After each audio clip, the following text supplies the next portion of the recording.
ناظرین گرامی السلام علیکم ورحمۃ اللہ وبرکاتہ۔ تو کیسے ہیں آپ سب؟ امید ہے کہ آپ سب خیر و عافیت سے ہوں گے۔ تو چلیے چلتے ہیں آج کی اس ویڈیو میں، دیکھتے ہیں آج ہم اس ویڈیو میں کچھ نئی جانکاری حاصل کریں گے۔ جیسا کہ آپ کو معلوم ہے کہ اس چینل پر اسلامی باتیں اور دینی باتیں روزانہ فراہم کی جاتی ہیں، تو آپ دینی باتوں سے جڑنے کے لیے اور اسلامی باتیں سے جڑنے کے لیے اس چینل کو سبسکرائب کر لیں اور ساتھ ہی میں بیل آئیکن کو بھی پریس کر لیں تاکہ ہماری طرف سے آنے والی ویڈیوز بآسانی آپ تک پہنچ سکیں اور آپ اسلامی اور دینی تمام باتوں سے بآسانی واقف ہو سکیں۔ تو چلیے لے چلتے ہیں۔ آج میں آپ کے سامنے حضور اکرم صلی اللہ علیہ وسلم کی ایک حدیث بیان کروں گا، جس میں اللہ کے نبی علیہ السلام نے وائرس والی بیماریوں کا تذکرہ کیا۔ کیونکہ ناظرین، وائرس کے معنی ہی ہیں لگ جانا، ایک شے دوسری شے کی طرف منتقل ہو جانا، ایک چیز سے دوسری چیز میں سرایت کر جانا۔ اس کو اردو میں کہتے ہیں متعدی ہو جانا، یعنی ایک دوسرے کے لگ جانا۔ تو ٹھیک ہے ناظرین، میں آپ کو لے چلتا ہوں اس حدیث کی طرف جس میں حضور اکرم صلی اللہ علیہ وسلم نے وبا والی اور ایک دوسرے کے لگ جانے والی بیماریوں کا تذکرہ کیا۔ اس حدیث کے راوی حضرت معاذ رضی اللہ تعالی عنہ ہیں۔ حضرت معاذ رضی اللہ تعالی عنہ فرماتے ہیں کہ رسول اللہ صلی اللہ علیہ وسلم نے مجھے 10 باتوں کی وصیت فرمائی۔ نمبر 1، اللہ تعالیٰ کے ساتھ کسی چیز کو شریک نہ کرنا، اگرچہ تمہیں قتل کر دیا جائے اور جلا دیا جائے۔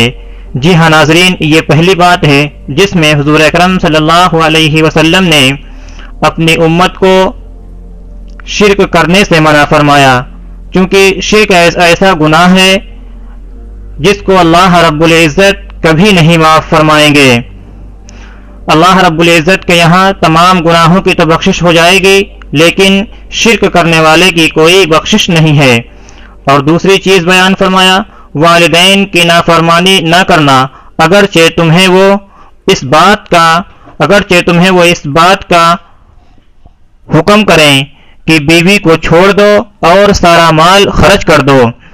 یہ دوسری وصیت ہے، دوسری نصیحت ہے حضور اکرم صلی اللہ علیہ وسلم کی، جو والدین کے متعلق بیان فرمائی کہ والدین اگرچہ تمہیں اس بات کا حکم دیں کہ بیوی کو چھوڑ دو اور سارا مال اللہ کے راستے میں خرچ کر دو، تب بھی اپنے والدین کی نافرمانی مت کرنا۔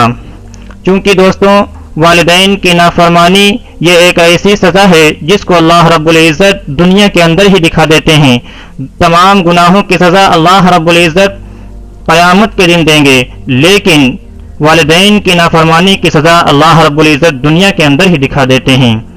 اور تیسری نصیحت، فرض نماز جان بوجھ کر نہ چھوڑنا، کیونکہ جو شخص نماز جان بوجھ کر چھوڑ دیتا ہے وہ اللہ تعالیٰ کی ذمہ داری سے نکل جاتا ہے۔ اور چوتھی نصیحت، شراب نہ پینا، کیونکہ یہ برائی کی جڑ ہے۔ جی ہاں ناظرین، چوتھی نصیحت، شراب نہ پینا، کیونکہ یہ تمام برائیوں کی جڑ ہے۔ شراب یہ ایک ایسی چیز ہے جس کے پینے کے بعد انسان کی عقل ختم ہو جاتی ہے، انسان اپنی عقل کو کھو بیٹھتا ہے اور اسے صحیح اور غلط کا اندازہ نہیں ہوتا کہ کیا صحیح ہے اور کیا غلط ہے۔ وہ ہر چیز کو یہی سمجھتا ہے کہ ہم غلط صحیح کر رہے ہیں، حالانکہ وہ ہر چیز کو غلط کر رہا ہوتا ہے۔ اس لیے اللہ کے نبی نے فرمایا کہ شراب نہ پینا، کیونکہ یہ ہر برائی کی جڑ ہے۔ اللہ تعالیٰ کی نافرمانی نہ کرنا، کیونکہ نافرمانی کی وجہ سے اللہ تعالیٰ کی ناراضگی اترتی ہے۔ میدان جنگ سے نہ بھاگنا، اگرچہ تمہارے ساتھی ہلاک کر دیے جائیں۔ یہ چھٹی نصیحت ہے، میدان جنگ سے نہ بھاگنا، اگرچہ تمہارے ساتھی ہلاک ہو جائیں۔ نمبر 7، جب لوگوں میں موت وبا کی صورت میں عام ہو جائے، جیسے طاعون وغیرہ، اور تم ان میں موجود ہو تو وہاں سے نہ بھاگنا۔ جی ہاں، یہ وہ نصیحت ہے ناظرین جس میں حضور صلی اللہ علیہ وسلم نے وبا والی شکل اور وبا والی صورت کو بیان فرمایا۔ وبا کی صورت میں جیسے اس وقت کورونا وائرس یہ ایک وبا بن گیا ہے، اور اس وبا کی زد میں ہزاروں لوگ لقمہ اجل بن گئے ہیں اور اس وبا نے موت کے گھاٹ تمام انسانوں کو اتار دیا ہے۔ جی ہاں ناظرین، تو کیا کورونا وائرس جیسی بیماریاں اس سے پہلے بھی پائی جاتی تھیں؟ تو ہاں، اس سے پہلے بھی نبی کے زمانے میں بھی پائی جاتی تھیں، بس نام بدلا تھا۔ اس کا نام کورونا وائرس ہے۔ جو اب یہ وبا پھیلی ہے اس کا نام کورونا وائرس ہے، اور جو نبی کے زمانے میں وبا پھیلی تھی اس کا نام طاعون تھا۔ لیکن یہ دونوں وبا ایک ہی جیسی ہیں، دونوں ایک دوسرے کے لگنے والی ہیں۔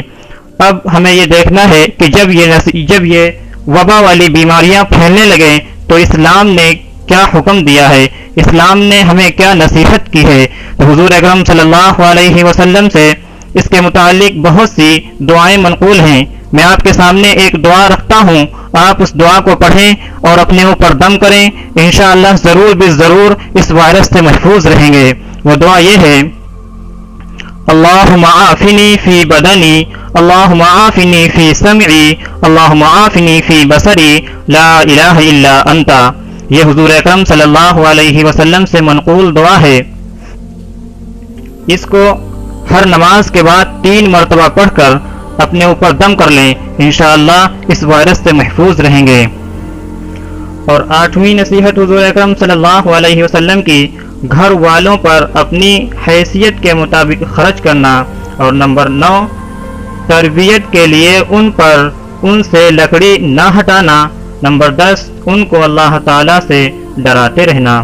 یہ حضور اکرم صلی اللہ علیہ وسلم کی اپنی امت سے 10 نصیحتیں ہیں جو میں نے آپ کے سامنے رکھی ہیں، اور ساتھ ساتھ میں حضور اکرم صلی اللہ علیہ وسلم نے جو وبا کے متعلق اپنی منقول دعائیں بیان کی ہیں ان میں سے ایک دعا بھی آپ کے سامنے رکھی۔ اس دعا کا اہتمام کریں، انشاءاللہ اس وائرس سے محفوظ رہیں گے۔ ٹھیک ہے دوستوں، ویڈیو اگر پسند آئی ہو تو لائک کریں، شیئر کریں اور چینل کو سبسکرائب کر لیں تاکہ ہماری طرف سے آنے والی ویڈیوز بآسانی آپ تک پہنچ سکیں، اور ہماری اس چینل کو سبسکرائب کرتے کرتے اپنے تمام دوستوں کو بھی پہنچائیں تاکہ ان کو بھی یہ دعا ان تک پہنچ سکے۔ ٹھیک ہے دوستوں، آج کی یہی باتیں، اب ملتے ہیں اگلی ویڈیو میں، تب تک کے لیے السلام علیکم ورحمۃ اللہ وبرکاتہ۔